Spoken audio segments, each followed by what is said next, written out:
Bonjour les amis, j'espère que vous allez tous très bien. Alors aujourd'hui, on va parler du Capitana au FC Barcelone. On le sait tous, Busquets est parti et on doit le remplacer.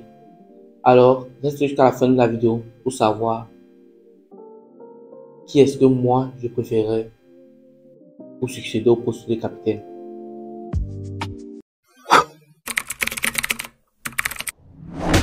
Alors, si tu es nouveau sur la chaîne, je t'invite à t'abonner, liker et partager la vidéo.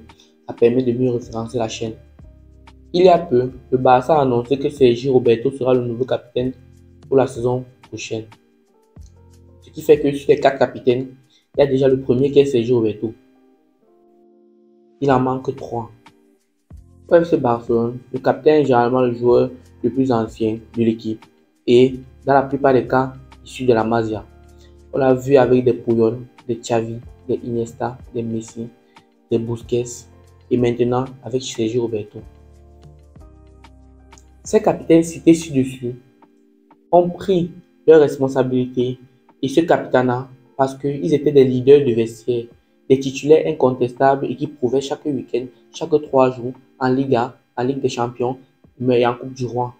Ils étaient des leaders de par leur jeu, leurs instructions et de par leur aura dans le club et dans le vestiaire. Mais là, Sergio Roberto, franchement et clairement, moi je ne comprends pas. Je ne comprends pas comment Xavi, Alemany, Laporta peuvent désigner Sergio Roberto en tant que capitaine. Parce qu'il est vrai qu'il sort de la Masia, il est vrai il a marqué contre le Paris Saint-Germain, il est vrai il peut jouer au milieu, il peut jouer à latéral droit. Mais vraiment, cette saison, Sergio Roberto il ne peut pas partir en tant que titulaire. Et déjà, je ne vois pas l'importance de mettre un joueur qui sera toujours sur le banc capitaine. C'est vrai, c'est la politique du club. Et là, on ne peut rien y faire, mais le football avance, les temps changent, il faut moderniser le domaine. Alors, Roberta, il part en tant que remplaçant. C'est un fait. Maintenant, parlons du capitaine sur le terrain et non pas du capitaine dans les vestiaires ou dans les gradins, je ne sais pas.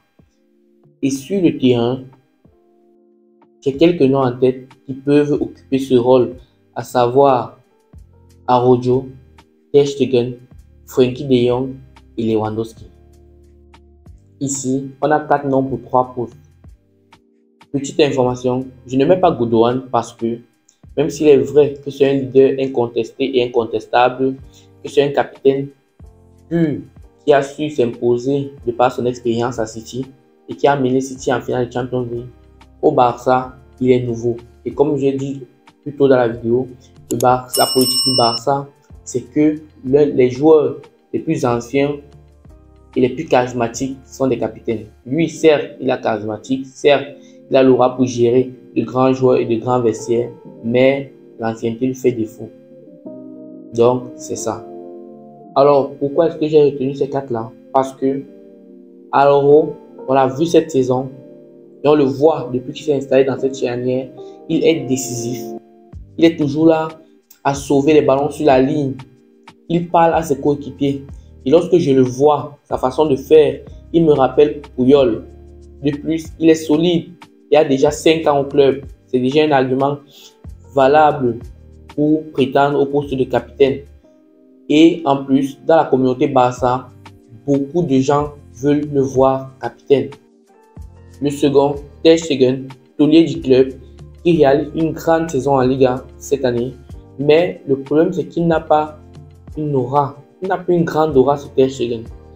Il n'impacte pas réellement sur ses coéquipiers. Mais il y a des grandes équipes où le gardien est capitaine. Et Ter Stegen, ça se voit que cette saison, il a pris ses responsabilités. On le voit parler à ses partenaires, on le voit hausser le ton. C'est encourageant, mais j'hésite un peu à le voir capitaine parce qu'il dégage. Ça peut donner quelque chose, mais je préférerais voir un joueur de champ qui va parler à ses partenaires et tout. Le troisième, c'est Frenkie de Jong. J'ai hésité entre Dembélé et De Jong parce que Dembouz est plus ancien. Et en plus de ça, Xavi voulait installer Dembélé en tant que capitaine. Mais les pépins physiques le disqualifient. Parce qu'on ne peut pas mettre un joueur parmi les capitaines qui joue 2 mois par saison, qui joue maximum 3 mois et se blesse. Il se blesse en janvier, on dit jusqu'en fin de saison. Il fait le retour, il fait jouer, il joue 2 matchs. Espérons seulement que cette saison, il se sente bien.